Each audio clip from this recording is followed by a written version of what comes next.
Number एक, सफेद चावल। ज्यादा सफेद चावल खाने से टाइप 2 डायबिटीज होने का खतरा बढ़ जाता है। सफेद चावल का ग्लिसेमिक इंडेक्स ज्यादा होता है, जिसका मतलब ये है कि सफेद चावल खाने से शुगर लेवल एकदम तेजी से बढ़ता है। सफेद चावल में कार्बोहाइड्रेट्स काफी ज्यादा मात्रा में होते हैं और फाइबर बहुत कम होता है। यही कारण है कि यह शुगर को एकदम तेजी से बढ़ाता है। फाइबर डायबिटीज होने के खतरे को कम करता है, लेकिन इसका यह मतलब नहीं है कि आप सफेद चावल नहीं खा सकते। आप हफ्ते में 1 या 2 बार सफेद चावल खा सकते हैं। समस्या ज्यादा खाने से आती है। लेकिन नॉर्मल छोटे साइज का सफेद चावल खाने की बजाय अगर आप लंबे दाने वाला बासमती चावल खाएंगे या ब्राउन चावल खाएंगे तो ज्यादा अच्छा होगा।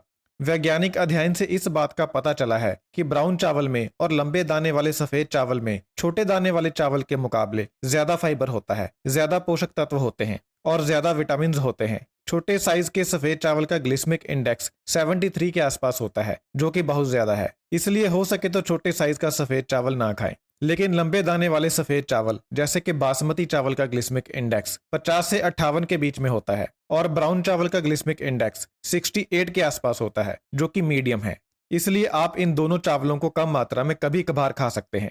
किसी चीज का ग्लिसेमिक इंडेक्स जितना ज्यादा होगा वह चीज शुगर को उतना ज्यादा बढ़ाती है, और ग्लिसेमिक इंडेक्स जितना कम होगा वह चीज शुगर को उतना ही कम बढ़ाती है। नंबर 2, आलू। आलू खाने से ब्लड शुगर लेवल बढ़ता है, क्योंकि आलू में कार्बोहाइड्रेट्स की मात्रा काफी ज्यादा होती है और कार्बोहाइड्रेट्स हजम होने के बाद शुगर में बदल जाते हैं।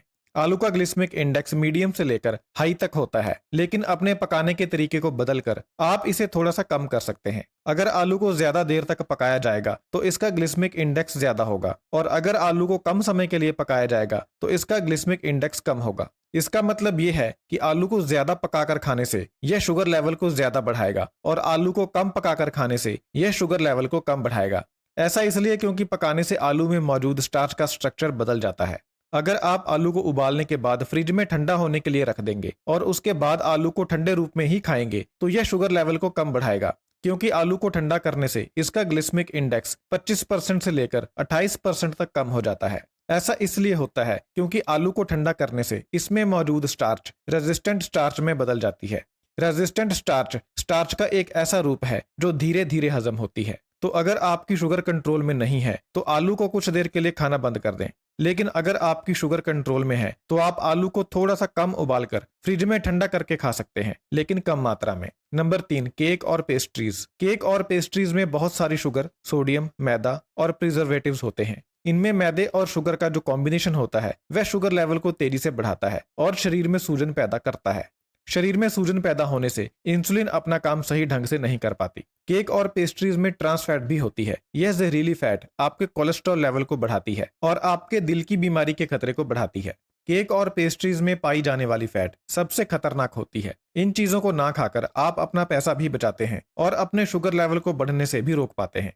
नंबर 4, सॉफ्ट ड्रिंक्स और एनर्जी ड्रिंक्स। डायबिटीज वाला व्यक्ति अगर सॉफ्ट ड्रिंक्स पीता है तो उसके शरीर की शुगर को कंट्रोल करने की काबिलियत कम हो जाती है। जो लोग हर रोज एक या एक से ज्यादा कोई भी मीठा ड्रिंक पीते हैं उन्हें डायबिटीज होने का खतरा 26% बढ़ जाता है। कुछ लोग नॉर्मल कोल्ड ड्रिंक ना पीकर डाइट सोडा पीते हैं। डाइट सोडा में नॉर्मल शुगर को ना मिलाकर शुगर अल्टरनेटिव्स का उपयोग किया जाता है, लेकिन डाइट सोडा पीने से भी शुगर होने का खतरा कम नहीं होता है। जिन भी चीजों में आर्टिफिशियल स्वीटनर्स मिलाए जाते हैं उन्हें खाने से डायबिटीज होने का खतरा कम नहीं होता है। सॉफ्ट ड्रिंक्स और चीनी मिली दूसरी मीठी चीजें पीने से इंसुलिन रेजिस्टेंस बढ़ती है। इंसुलिन रेजिस्टेंस बढ़ने से ही डायबिटीज की बीमारी पैदा होती है। बहुत ज्यादा मीठे ड्रिंक्स पीने से शरीर इस एक्स्ट्रा एनर्जी को फैट के रूप में जमा कर लेता है। इसलिए बहुत ज्यादा मीठे ड्रिंक्स पीने से मोटापा आता है और मोटापा टाइप 2 डायबिटीज होने का एक कारण है। एनर्जी ड्रिंक्स पीने से भी इंसुलिन रेजिस्टेंस बढ़ती है, जिससे डायबिटीज की बीमारी पैदा भी होती है और बढ़ती भी है। Number 5, French fries. French fries में बहुत ज्यादा फैट और कैलोरीज होती हैं। फ्रेंच फ्राइज आपके शुगर लेवल को बढ़ाती हैं। फ्रेंच फ्राइज का ग्लिसेमिक इंडेक्स 75 होता है, जो कि बहुत ज्यादा है। इसका मतलब यह है कि फ्रेंच फ्राइज आपके शुगर लेवल को बहुत ज्यादा बढ़ाती हैं। जो लोग हफ्ते में 3 या इससे ज्यादा बार फ्रेंच फ्राइज खाते हैं उन्हें डायबिटीज होने का खतरा 19% ज्यादा होता है।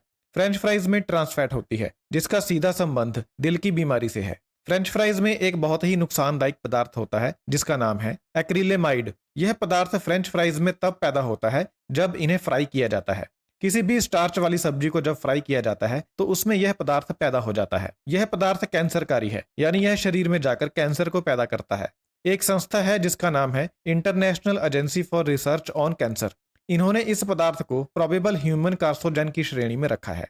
कार्सिनोजन वह पदार्थ होते हैं जो इंसान के शरीर में जाकर कैंसर पैदा करते हैं। नंबर 6, सफेद ब्रेड। सफेद ब्रेड खाने से डायबिटीज होने का खतरा बढ़ता है। जो लोग सफेद ब्रेड के हफ्ते में 17 या इससे ज्यादा स्लाइस खाते हैं, उन्हें डायबिटीज होने का खतरा काफी ज्यादा होता है। सफेद ब्रेड का ग्लिसमिक इंडेक्स ज्यादा होता है। इसका मतलब ये है कि यह शुगर लेवल को ज्यादा बढ़ाती है। सफेद ब्रेड खाने से वजन भी बढ़ता है। वजन बढ़ने से भी डायबिटीज होने का खतरा ज्यादा होता है। सफेद ब्रेड खाने से इंसुलिन रेजिस्टेंस भी बढ़ती है। इंसुलिन रेजिस्टेंस बढ़ने से डायबिटीज की बीमारी पैदा होती है। Number 7, palm oil.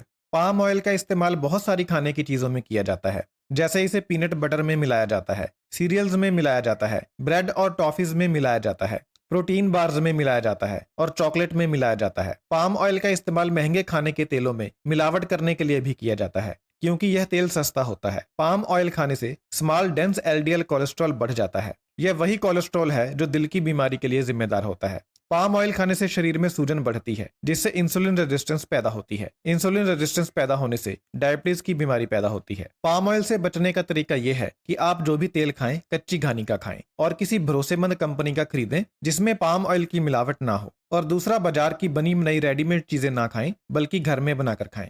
Number 8, coffee. जो लोग जवान हैं, सेहतमंद हैं और जिन्हें डायबिटीज की बीमारी नहीं है, वह लोग अगर एक दिन में 2 कप कॉफी पीते हैं तो उनके ब्लड शुगर लेवल के ऊपर इसका कोई असर नहीं होता है। कॉफी में कैफीन होती है। अगर आपको डायबिटीज नहीं है तो आप एक दिन में 400 मिलीग्राम कैफीन ले सकते हैं। कॉफी के 2 कप में लगभग 280 मिलीग्राम कैफीन होती है। लेकिन अगर आपको डायबिटीज है तो कैफीन का इंसुलिन के काम करने के तरीके के ऊपर असर होता है। इससे आपका शुगर लेवल कम भी हो सकता है और बढ़ भी सकता है। कैफीन का हर व्यक्ति के ऊपर अलग असर होता है। अगर आपको डायबिटीज है और आप अपना शुगर लेवल कम करने की कोशिश कर रहे हैं तो कॉफी छोड़ने से आपको फायदा हो सकता है। कॉफी पीने से इंसुलिन रेजिस्टेंस बढ़ती है, जिससे आपकी डायबिटीज की बीमारी और ज्यादा गंभीर बन सकती है। Number 9, fruit juice.